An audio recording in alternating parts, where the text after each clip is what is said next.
Panginoon na ako ay pinagpala na sa gawain ito. Pinapasaw ng wika na ating napakinggan ng ating Panginoon.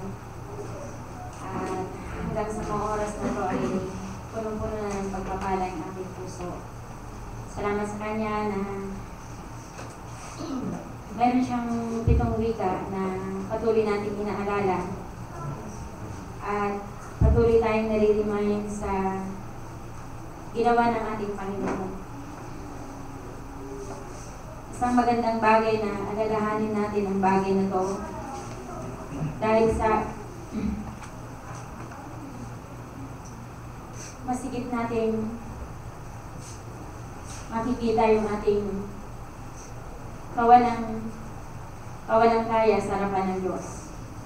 Kung hindi niya ginanap, kung hindi niya ibinigay yung kanyang buhay, marahil hanggang sa mga oras na to, tayo pa rin ay patuloy na naghihirap dahil sa kasalanan na nasa ating mga puso. Kaya nagpapasalamat ako sa hapon ito na ako'y maging kabahagi sa napakahalagang gawain na to. At ang muling wika na linika ng ating Panginoon ay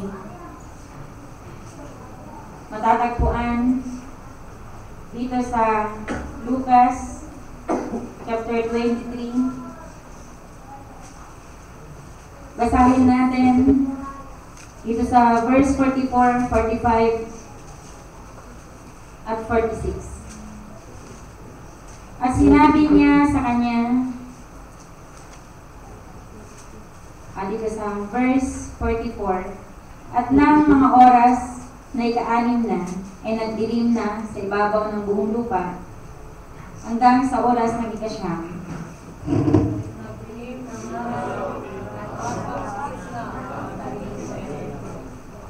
At si Jesus na sumigaw ng malakas na tinig, ay nagsabi, Ama, sa mga kamay mo ay pinagtatagubilin ko ang aking espiritu.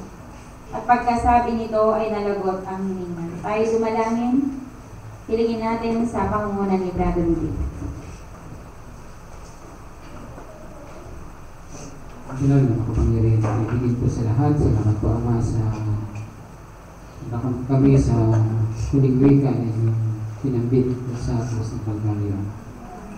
Wika ng pagtatagubilin. Salamat, Panginoon, na kayo pong naging halimbawa namin sa mga bagay na hindi sinigita, Panginoon. Kaya, Ama Diyos, salamat po ng marami sa mga oras na ito. Kayo pong tuloy pamilas sa aming kalagitnaan. Hindi pinitinayo, kayo pong mag-usap sa Kanya. Naman ang mensahe na tatago sa versikulo ng Panginoon. Layo po kayo mag-usap sa puso ng bawat isa. Salamat po, Ama, sa tagumpay. Pagkakulog mo hanggang sa mata. Sa ngalan po ang aming Panginoon.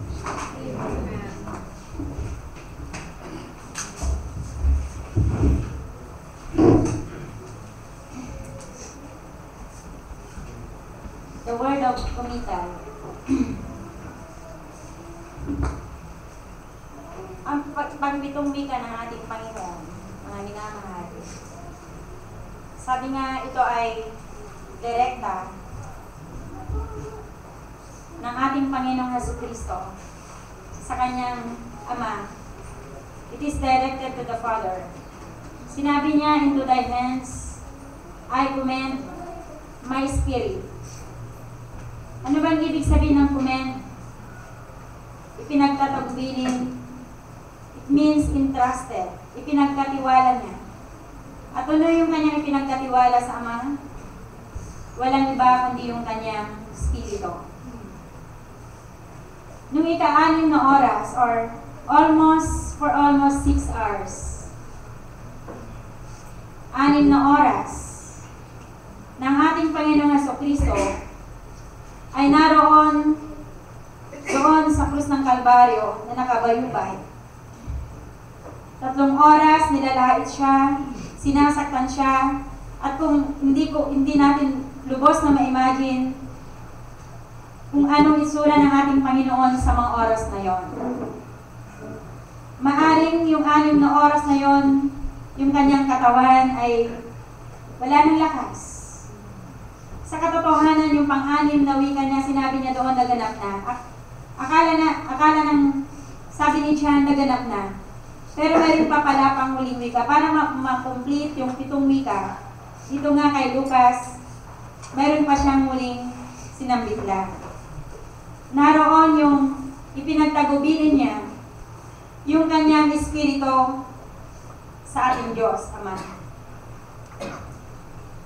Sa atin bilang mga anak ng Diyos, o maging sa ating sariling karanasan, kanino ba natin pwedeng, kung meron tayong mabigat na suliranin o dala-dala sa ating puso, mabigat na pasan, sino ba yung una nating nilalapitan? Kanino natin pwedeng i-entrust yung bagay na yon? Diba sa ating Panginoon? Siya, tinawagan niya ang Ama. Sa kanyang Ama, ay pinagtagubilin niya yung kanyang espiritu. Maging sa mga anak ko minsan, mas higit sa kanilang mga sarili, kung sino yung kanilang pagkakatiwalaan, natural, kung sino yung malapit sa kanilang puso, doon nila ikukumit yung isang bagay na mahalaga na kanilang nararanasan.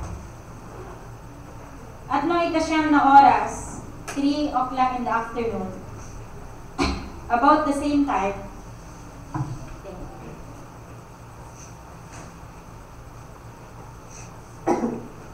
nung Passover, ng mga panahon na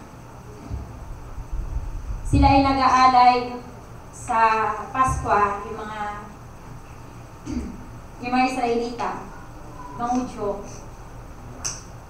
3 o'clock yun kapag sila ay nagkakatay ng kanilang hanging inihahandog. Yan din yung oras ng ating Panginoon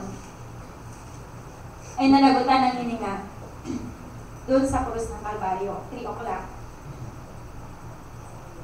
This seventh last word, itong pitong wika na to, this is the sweet communion of Jesus Christ to the Father. A complete obedience to the will of the Father. Kaya nung alam na niya na siya ay mamamatay, siyempre, ilang oras siya nakabayubay doon sa krus na yon, na para bagang yung Ama, nineglect siya. Pinabayaan siya. Although alam natin, alam din niya na pwede siyang saklolohan ng Ama. Pwede magpadala ang ating Diyos Ama ng libo-libong mga anghel para i-rescue siya, para mapahiya ang lahat ng mga taong yun na tumutuya sa Kanya. Pero para pagang yung pinaka-risk ng buhay niya sa mga oras na yon, sa mga kamay ng mga tulisan, parang yun din yung panahon na wala siyang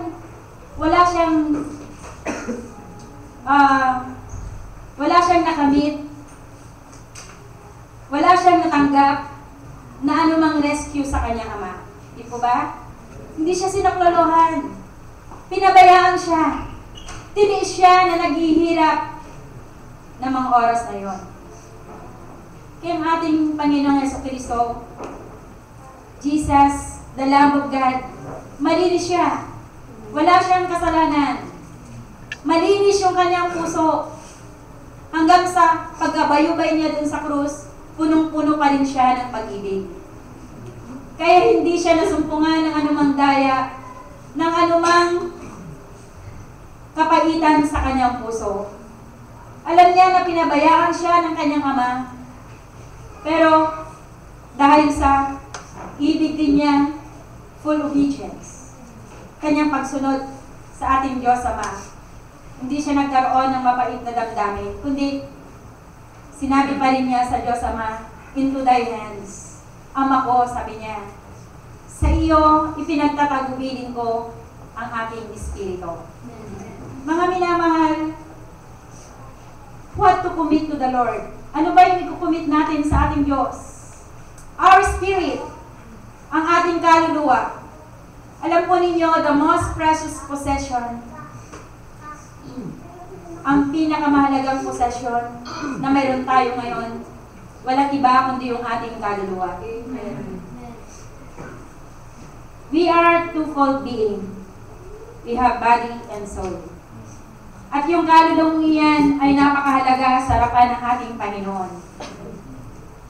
At hindi natin pwedeng i-commit ang kaluluwang ito, hindi natin pwedeng i-commit ang ating espiritu sa Diyos kung ito ay marumi.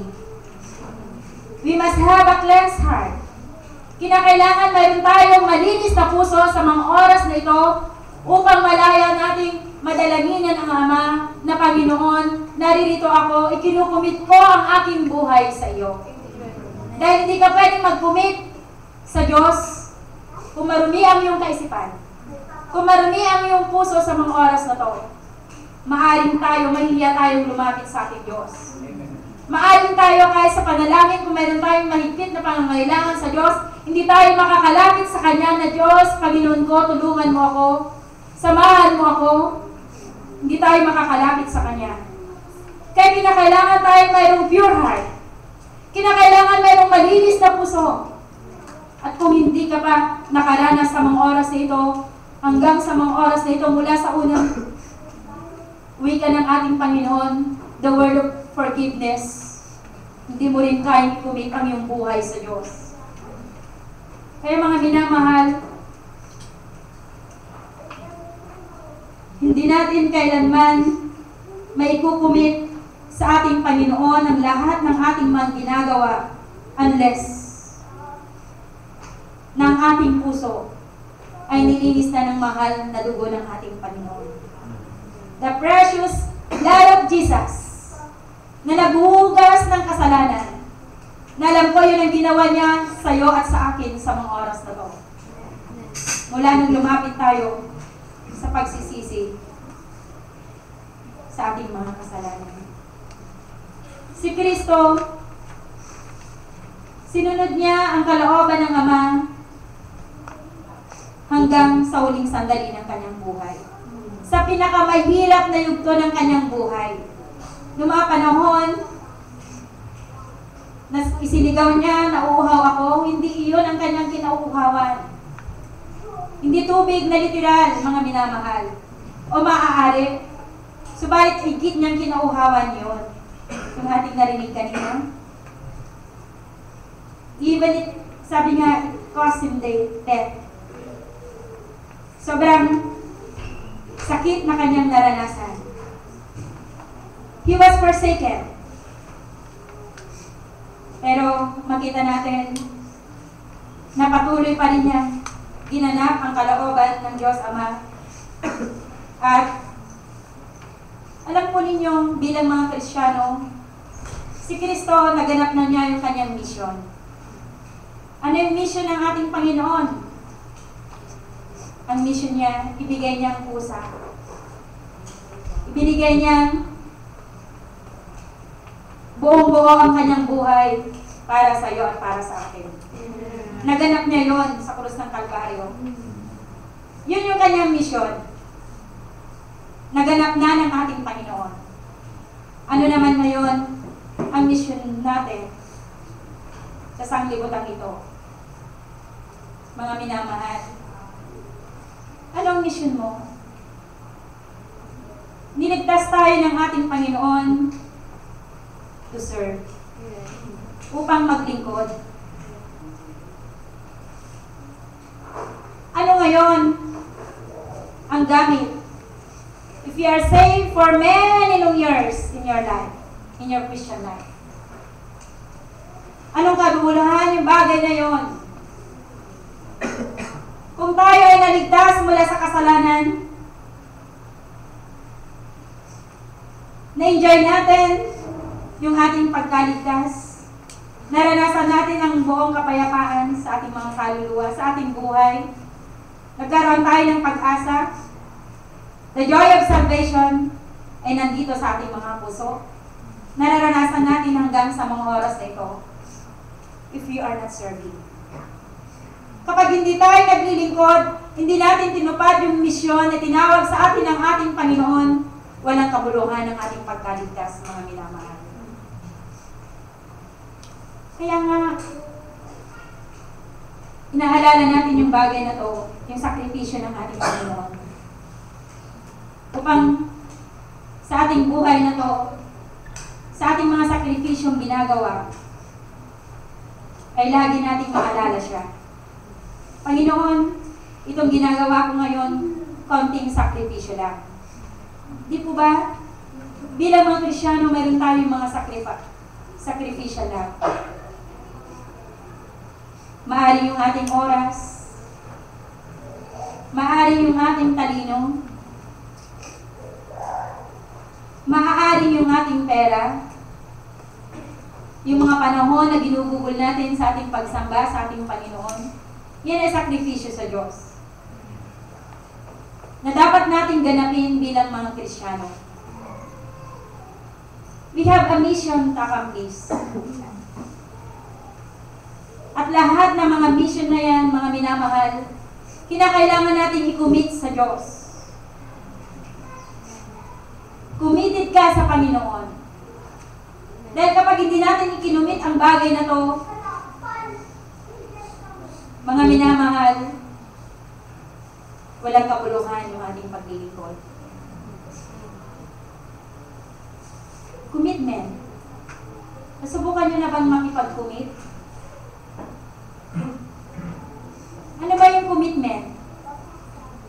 May mga mahalagang commitment tayong dapat gawin sa ating mga buhay, sa ating mga kabataan, hanggang sa ating pagtanda, na hindi mo pwedeng binabawi yung bagay na yon. Dahil maselan na commitment, maaring pinasukan mo commitment yan. Hindi, oo ngayon, bukas hindi na. Parang gayon din sa ating paglilingkod sa ating Diyos. Na kapag ikinumit natin yung ating ginagawa sa ating Panginoon, di maaaring hindi niya i-bless yung bagay na yon. Ikinumit mo ang iyong boses sa Panginoon. Panginoon, ikukumit ko na sa iyo ang aking boses. Sino ngayon ang kakantahan natin? Di ba't ang ating Diyos, aawit tayo ng buong puso? Kapag ikaw'y tinawag niya maging Sunday school teacher, ikaw ay tinawag niya, ikaw ay tagabigay, tagapagbigay ng hamon sa bawat isa sa mga lingkod ng ating Panginoon. Meron siya mga itinawag sa atin. At kinakailangan natin i-commit ito sa ating Panginoon. Nang walang reservasyon. Di po ba? Kaya lahat ng ating mga ginagawa sa Panginoon, ito ay mahalaga sa Kanyang harapan. Kaya nga po, yung mga sakripisyong ginagawa natin sa Diyos, sa ating paglilingkod, hindi natin ginagawa ito para sa ating sarili o kanino paman. Kundi ginaganap natin ito, Panginoon, ginagawa ko ito para sa iyo. Kaya kahit anuman ang ating danasin, sa pagtupad natin, sa misyon natin, sa kalooban ng ating Panginoon, titiisin mo yung bagay na yon. Hindi konting hirap lang, umaangal na. Mga kapatid, kahit lang yung pag-upo natin sa oras ng serbisyo, na-behave tayo, hanggang matapos yung gawain, nakakahamon na yan sa harapan ng ating Panginoon. Hindi tayo naparito to be served. God called us to sow the seeds of goodness. Yun ang dapat natin i-commit sa ating Panginoon. Tinawag tayo para magtanim ng kabutihan sa mundong ito. Kaya kung mayroong gumawa sa atin ng kasamaan, hindi natin karapatan na gumanti ng masama sa masama. Kundi ang commitment natin sa Panginoon to sow the seeds of goodness para mag-plant ng kabutihan sa mundong ito. Dahil ang ating Panginoon, yun ang iniwan niya doon sa krus ng Kalbaryo. Naroon lahat yung mga taong umalipusta sa Kanya. na pwedeng mapahiya sa mga oras na iyon. Pero ang kanyang will, ang kanyang tungkulin ay maganap ang kalooban ng Ama na magtanim ng pag-ibig at ng hindi ng kasamaan. We have a specific task to perform, to do the will of the Father, para hanapin ang kalooban ng Diyos sa ating mga buhay. Lahat ng mga Kristiyano ay mayroong misyon. Ano yung misyon na to? To fight a good fight of faith. Para makipaglaban ng mabuting pakikipagbaka sa pananampalataya. Upang maging matagumpay bilang mga Kristiyano. At maging ready tayo sa anumang oras na tayo ay tawagin ng ating Panginoon. Kaya kagaya ng ating Diyos, nung maganap na niya, naharap niya na mukhaan ng ating Panginoon. Kaya natin iharap ang ating mukha sa ating Diyos. At kahit sa sino pa mang tao, kung tayo'y lumalakad na matwid sa kanyang harapan. Kaya sinasabi sa Kawikaan 28:1, ang masama ay tumatakas na walang humahabol, ngunit ang matwid ay matapang na parang leon. Kaya kapag ikay gumagawa ng kabutihan sa harapan ng ating Panginoon, hindi ka matatakot kahit saan ka man iharap. Kahit isakdal ka man, kung malinis ang iyong puso, malinis ang iyong kaluluwa, buong puso kang haharap sa ating Panginoon. At masasabi mo sa Kanya, Panginoon, narito ako, ginawa ko ang iyong kalooban. Di po ba? Masasabi na po ba natin yung bagay na yon? Kagaya ng sinabi niya sa Ama, into thy hands I commend my spirit. Na kung tawagin tayo ng ating Panginoon, masasabi rin ba natin, Panginoon, nagawa ko ang iyong kalooban na itinawag mo sa akin. Na walang anumang reserbasyon sa aking puso. Na naganap ko ito ng buong puso sa iyong dakilang harapan.